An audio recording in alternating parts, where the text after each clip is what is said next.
আসসালামু আলাইকুম রহমতুল্লাহ।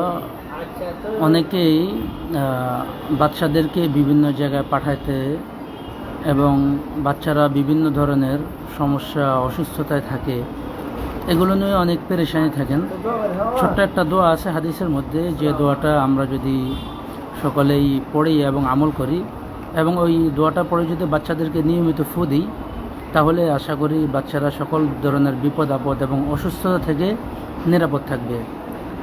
দোয়াটা হলো আউযু বিকালিমাতিল্লাহি তাম্মাতি মিন কুল্লি শাইতানিন ওয়া হাম্মাতিন ওয়া মিন কুল্লি আইনিন লাম্মা। আমরা সকলে দোয়াটা শিখে নিতে পারি। আমি আবার বলছি, আউযু বিকালিমাতিল্লাহি তাম্মাতি মিন কুল্লি শাইতানিন ওয়া হাম্মাতিন ওয়া মিন কুল্লি আইনিন লাম্মা। এই দোয়াটা অত্যন্ত কার্যকরী একটি দোয়া বাচ্চাদের জন্য।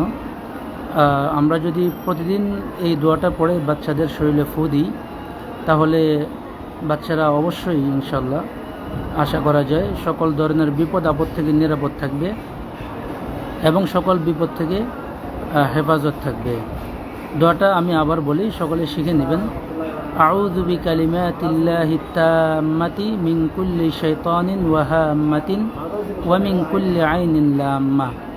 এবং পাশাপাশি যখন বাচ্চাদেরকে আপনারা কোথাও পাঠাবেন, স্কুলে বা মাদ্রাসায় অথবা কারো বাসায়, তো বাসা থেকে পাঠানোর সময় তখন বাচ্চাদেরকে এই দোয়া বলে বিদায় দিবেন বা ফুদিয়ে দিবেন, ফাল্লাহু খায়রুন হাফিজাও ওয়া হুয়া আরহামুর রাহিমিন।